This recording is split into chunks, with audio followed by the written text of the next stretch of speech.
Young bytes में आपका स्वागत है। मैं हूं पूजा ठाकुर और आज के हमारे आइडिया एक्सचेंज के प्रोग्राम में मैं आपको मिलवाने जा रही हूं Jammu Kashmir Congress committee district president Vikram Malhotra ji से। Sir, welcome to young bites. नमस्कार, थैंक यू। सर, सबसे पहले ये जानना चाहें कि राजनीति में आपका रुझान कैसे बढ़ा, कैसे आपने सोचा कि आप इस लाइन में आएंगे? देखिए, मैं खुद एक राजनीतिक परिवार से हूँ। मेरे पिताजी जो है वो कांग्रेस में उन्होंने बहुत समय अपनी जीवन का दिया और बचपन से ही हम पॉलिटिकल एक्टिविटी यहाँ देखते रहे और उसके बाद मैंने वहीं से कहीं ना कहीं एक रुझान जो था वो राजनीति की तरफ आया। एजुकेशन की बात की जाए, उसकी कहाँ से आपने की हुई है? देखिए, मेरी बेसिक एजुकेशन तो प्रेजेंटेशन कॉन्वेंट स्कूल से हुई और उसके बाद मैंने अपनी 11th 12th जो है वो दीवान बद्रीनाथ से की और उसके बाद ग्रेजुएशन जो है वो MM कॉलेज से किया। सोशल एक्टिविटीज़ भी आप काफ़ी करते हैं, तो कौन कौन सी सोशल एक्टिविटीज़ आपने की हुई है? देखिए, मेरा जो पॉलिटिकल लाइफ साइकिल था वो जम्मू एंड कश्मीर जो यूथ कांग्रेस थी, प्रदेश यूथ कांग्रेस से स्टार्ट हुआ और वहाँ 5-6 साल काम करने के बाद मुझे दिल्ली में ऑल इंडिया यूथ कांग्रेस में मौका मिला और वहाँ एक हमारा फॉरेन अफेयर्स का सेल था। तो उन दिनों वो हुआ करता था और फॉरेन अफेयर्स सेल का चेयरमैन मुझे ऑल इंडिया यूथ कांग्रेस का बनाया।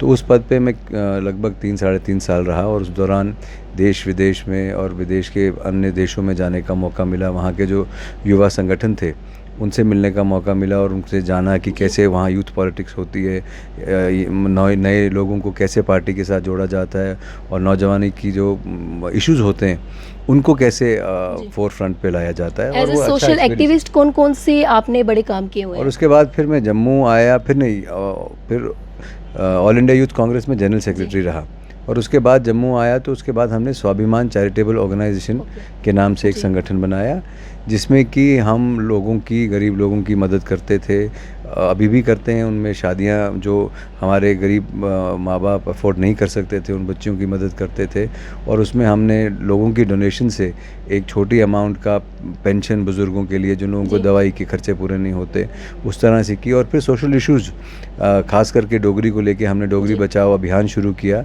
जहाँ पे हमने लोगों से हस्ताक्षर लिए कि डोगरी को बचाने के लिए क्या क्या कदम उठाए जाने चाहिए और वो भी हमने सरकार के सामने रखा और एक बहुत बड़ा अभियान हमने वो चलाया था जिसमें लाखों लोगों के सिग्नेचर्स लिए गए थे, जहाँ लोगों की डिमांड थी कि डोगरी जो है उसको लेके सरकार सीरियस हो और ग्रास रूट लेवल पे बेसिक स्कूलिंग जो है डोगरी में कराई जाए और वो कंपलसरी हो। और उसके लिए पर हमको संघर्ष बहुत करना पड़ा क्योंकि गवर्नमेंट का एक ऑर्डर आया था जिसमें डोगरी, फिर 2011 में 2005 में ऑर्डर आया था जहाँ पे डोगरी जो है और जो बाकी रीजनल लैंग्वेजेस हैं जैसे कश्मीरी है, गोजरी है, बोधी है, वो अपने अपने प्रोविंसेस में उसको कंपलसरी किया गया। पर अनफॉर्चुनेटली डोगरी को यहाँ जम्मू में प्रोविंस में नहीं कंपलसरी किया गया और आज भी कोर्ट का ऑर्डर आने के बाद भी अभी तक भी जो हमारा एटीट्यूड है हमारे JK बोर्ड का, CBSE का और बाकी स्कूल्स का, इवन प्राइवेट स्कूल्स का, वो बड़ा नेगेटिव है। और मुझे लगता है कि जम्मू के लोगों को सबको इकट्ठा होना पड़ेगा अगर इस डोगरी की भाषा और कल्चर को बचाना है, नहीं तो ये आने वाले 10 साल में मुझे लगता है एक एक्सटिंक्ट लैंग्वेज और कल्चर हो जाएगा। बिल्कुल। डोगरी की बात की जाए तो डोगरी आजकल लोग बहुत कम यूज़ करते हैं क्योंकि न्यू जनरेशन है डोगरी को सोचते कि हमारी घर की भाषा नहीं, ज़्यादा यूज़ नहीं कर पाते। तो आपने कई मुहिम चलाई है इसको लेके, कहीं प्रमोट कर रहे हो, तो किस तरह से प्रमोट करते हैं? देखो, मुझे उतना साथ लोगों का जम्मू के नहीं मिला, शायद पार्टी की बेसिस पे उनको लगा ये कांग्रेस में है, इन्होंने किया। मैंने उससे हट के वो कोशिश की थी और कहीं ना कहीं मैं इतनी अच्छी डोगरी नहीं बोल पाता था और डोगरी का कल्चर से मैं ज्ञात नहीं था, तो मुझे लगा ये कमी क्यों हमारे नौजवान, जम्मू के डोगरा नौजवान में रहे। और क्योंकि आप बाकी स्टेट्स में जाएं तो they are very proud of their culture, they are very proud of their mother tongue, और हमारे यहाँ कहीं ना कहीं उसको एक सोशल स्टिग्मा माना जाता है कि अगर आप डोगरी में बात करते हैं और अगर आप डोगरी में बच्चे किसी गेस्ट के सामने बात करें या आपस में बात करें तो वो जो सोशल स्टिग्मा है वो कई सालों से मुझे लगता है डेलिबरेटली लोगों में घुसाया गया और कैरी ऑन हो गया। और आज जम्मू में देखें आप, हर प्रोविंस के लोगों के बच्चे पढ़ते हैं, पर at the end of the day जो बात है वो जम्मू के डोगरा कल्चर को बचाने की है।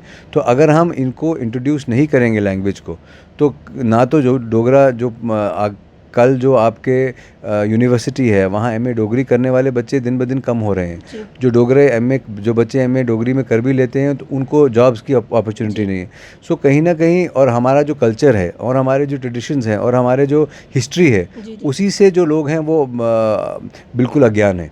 तो वो इस चीज़ को मिटाने के लिए जब तक ना करिकुलम में, क्योंकि डोगरी की अपनी लिपि है और हम irrespective of caste creed religion as Dogras हमको लगता है इकट्ठा होकर इस मुहिम को सपोर्ट करना चाहिए, वरना this language is near extinction. Sir अगर डोगरी की बात की जाए तो इसकी शुरुआत हमें कहीं ना कहीं घर से ही करनी चाहिए, क्योंकि अगर हम घर से शुरू करेंगे तो हम आगे जाके बोल पाएंगे। देखिए घरों में आजकल क्या है, घरों में इंटरकास्ट मैरिजेस हैं, इंटर स्टेट मैरिजेस हैं।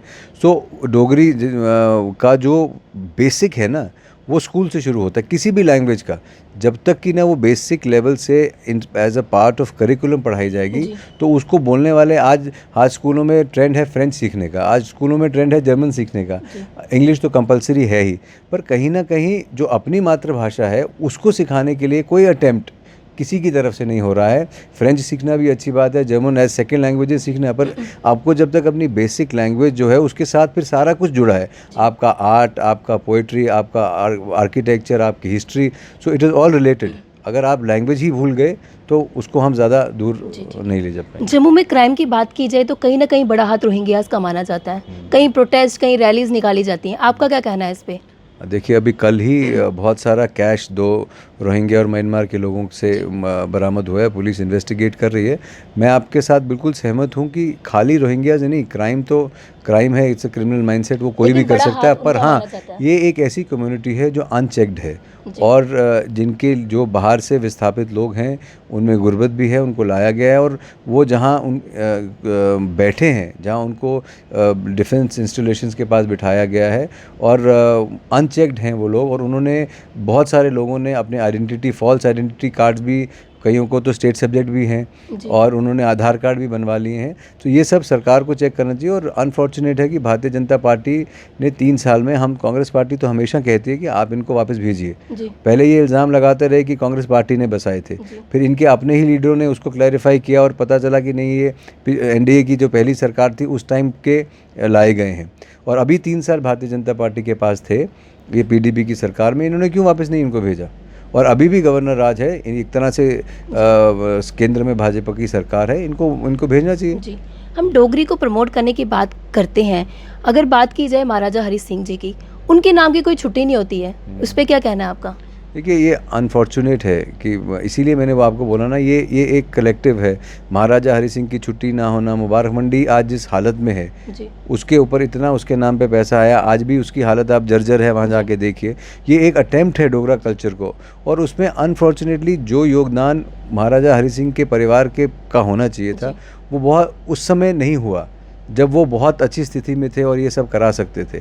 आज ज़रूर वो उनके जो फर्दर जनरेशंस हैं वो कोशिश कर रही हैं, बात करते हैं, पर कहीं ना कहीं ओनस उन पे भी आता है कि उनको जब वो उस कैपेसिटी में थे तो कुछ करा सकते थे, और वो उस वक्त होना चाहिए और होना ज़रूर चाहिए। और हमारा भी ये सेंटिमेंट है कि वो जम्मू के एक राजा थे और वो सबसे सेकुलर राजा थे, तो उनके नाम पे एक छुट्टी, जब इतने पूरे प्रदेश के इतने लोगों के नाम पे छुट्टियां हैं, हमको उससे प्रॉब्लम नहीं है, पर अगर एक छुट्टी उनके नाम पे भी हो तो वो एक रिस्पेक्ट होगी उनको, और एक डोगरा जो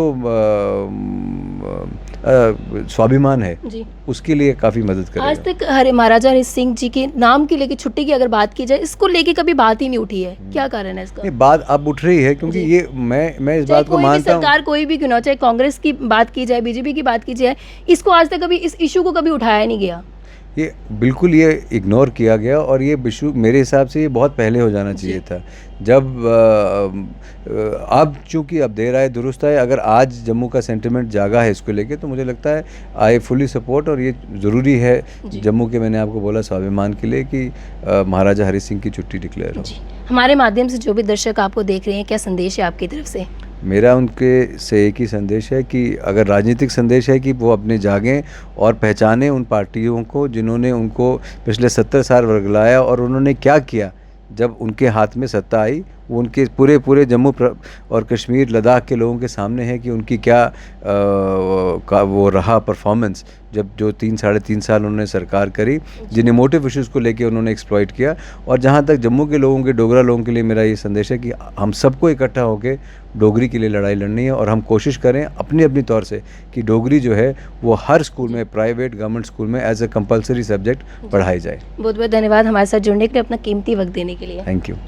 ये थे हमारे साथ विक्रम मल्होत्रा जी, काफ़ी अच्छा मैसेज इन्होंने दिया। अगले हफ्ते ऐसी किसी शख्सियत से फिर से आपको रूबरू करवाएंगे। तब तक के लिए देखते रहें यंग बाइट्स। मुझे दीजिए इजाज़त। वीडियो जर्नलिस्ट अभिषेक के साथ, नमस्कार।